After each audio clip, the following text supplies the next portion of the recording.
সবাইকে স্বাগত। আশা করি আপনারা সকলেই ভালো আছেন। আপনারা যারা পরীক্ষা দিবেন, আপনাদের পরীক্ষাটি লিখিত হবে। আজকে একটি লিখিত পরীক্ষার প্রশ্ন প্যাটার্ন নিয়ে এসেছি। ইনশাআল্লাহ এই প্যাটার্ন থেকে 25 থেকে 30 নাম্বার অনায়াসে কমন পাবেন। ধৈর্য সহকারে সম্পূর্ণ ভিডিওটা দেখেন, আপনি পরীক্ষায় পাস করতে পারবেন।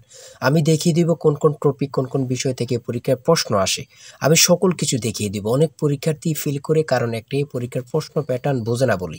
লিখিত পরীক্ষার সিলেবাসটা কিন্তু একদম শর্ট। আমি আজকে A to Z দেখিয়ে দেব। সম্পূর্ণ ভিডিওটা ধৈর্য সহকারে দেখেন, ইনশাআল্লাহ আপনি পরীক্ষায় পাস করতে পারবেন। তার আগে বলে রাখি, আপনারা যারা পরীক্ষা দিবেন আপনাদের জন্য শর্ট করে একটি চূড়ান্ত সাজেশন তৈরি করা হয়েছে। পরীক্ষার প্রশ্ন প্যাটার্ন যেমন থাকবে সেম প্যাটার্নে আমাদের সাজেশন উল্লেখ করেছি। ইনশাআল্লাহ আমাদের সাজেশনটি পড়ে পরীক্ষা দিতে গেলে আপনি উত্তীর্ণ হয়ে যাবেন। আমাদের সাজেশনটি প্রত্যেকটি প্রশ্ন ব্যাখ্যা ও সমাধান সহ সাথে পেয়ে যাবেন। ইনশাআল্লাহ যারা যারা পরীক্ষা দিবেন প্রত্যেকে 100 টাকার বিনিময়ে হলেও আমাদের সাজেশনটি সংগ্রহ করবেন। 100% শিওর আপনি পরীক্ষায় পাস করবেন। এই চূড়ান্ত স্পেশাল শর্ট সাজেশনটি নিতে স্ক্রিনে দেওয়া হোয়াটসঅ্যাপ নাম্বার রয়েছে, ইমো নাম্বার রয়েছে। দুটোর মধ্যে যে কোনো একটি মেসেজ করে সাজেশনটি সংগ্রহ করুন। সাজেশনের মূল্য মাত্র 100 টাকা। আমি বলি অবশ্যই প্রত্যেকে 100 টাকা দিয়ে হলে আমাদের সাজেশনটি সংগ্রহ করবেন। সাজেশনটি পড়ে পরীক্ষা দিতে গেলে আপনি উত্তীর্ণ হয়ে যাবেন। আমি মূল কথায় চলে আসি। দেখেন এখানে রয়েছে, সর্বপ্রথম বুঝতে হবে লিখিত পরীক্ষায় কোন কোন বিষয় থেকে প্রশ্ন আসে। 1 নম্বর হচ্ছে সন্ধি বিচ্ছেদ, কারক ও বিভক্তি, এক কথায় প্রকাশ, বিপরীত শব্দ, তারপরে প্রিপোজিশন, তারপর ভয়েস থেকে, তারপরে ইংরেজিতে শর্ট করে একটি প্যারাগ্রাফ থাকবে, তারপরে গণিত থাকবে, সর্বশেষ সাধারণ জ্ঞান থাকবে। এতটুকুই কিন্তু লিখিত পরীক্ষার প্রশ্ন প্যাটার্ন। আমি সকল কিছু দেখিয়ে দিব, সম্পূর্ণ ভিডিওটা দেখুন। দেখেন 1 নম্বরে রয়েছে সন্ধি বিচ্ছেদ। এখানে 4টা সন্ধি বিচ্ছেদ দেওয়া আছে। আপনি যদি 4টা পারেন 4টার জন্য 4 নাম্বার পেয়ে যাবেন। তারপরে 2 নম্বরে কি রয়েছে, কারক ও বিভক্তি নির্ণয় করুন। এখানে 4টি দেওয়া আছে, 4টার জন্য 4 নাম্বার। ঠিক আছে, এই প্রত্যেকটি প্রশ্নের ব্যাখ্যা ও সমাধান সহ আমাদের সাজেশনে পেয়ে যাবেন। তারপরে 3 নম্বরে রয়েছে এক কথায় প্রকাশ করুন। অর্থাৎ এখানে এক কথায় প্রকাশ 4টা দিতে পারে, 5টা দিতে পারে, প্রত্যেকটার জন্য 1 নাম্বার করে কিন্তু। তারপরে 4 নম্বরে রয়েছে অর্থসহ বাক্য রচনা করুন। এখানে 4টা দেয়া থাকবে, 4টার জন্য 4 নাম্বার। তারপরে 5 নম্বরে থাকবে শুদ্ধ করে লিখুন। এখানে 5টা দেয়া থাকবে, 5টার জন্য 5 নাম্বার পেয়ে যাবেন, অথবা 4টা দেয়া থাকবে, 4টার জন্য 4 নাম্বার। অর্থাৎ এখানে যদি 5টা প্রশ্ন থাকে 5 নাম্বার পাবেন, 4টা প্রশ্ন থাকলে 4 নাম্বার পাবেন। কিন্তু এই প্রশ্ন প্যাটার্ন অনুযায়ী সেম প্যাটার্ন আপনাদের পরীক্ষা হবে। আমার কথা বুঝতে পারছেন? তারপরে 6 নম্বরে কি রয়েছে, ইংলিশ থেকে preposition, fill in the gaps with preposition. Preposition 5টা থাকবে অথবা 4টা থাকবে, প্রত্যেকটি প্রশ্নের মান কিন্তু 1 করে, বোঝেন কিন্তু। তারপর make the sentence with the following phrases. ঠিক আছে, এখানে 5টা থাকতে পারে, 4টা থাকতে পারে, কিন্তু প্রত্যেকটার জন্য 1 নাম্বার করে। হ্যাঁ, তারপর অপর দিক দিয়ে কি আছে আমরা একটু দেখে নিই। তারপর রয়েছে কারেক্ট দ্য ফলোইং সেন্টেন্স। ঠিক আছে, এখানে 5টা থাকবে অথবা 4টা থাকবে, প্রত্যেকটার জন্য 1 নাম্বার করে আপনারা পেয়ে যাবেন।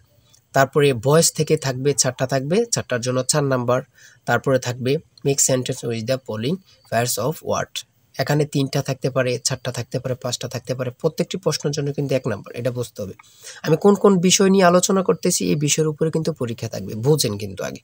তারপরে গণিত রয়েছে। 11 নম্বর রয়েছে একটি বইয়ের মূল্য 24 টাকা। এই মূল্যে বই তৈরির ব্যয় 80%, বাকি মূল্যে সরকার ভর্তুকি দিয়ে থাকেন। ভর্তুকি কত?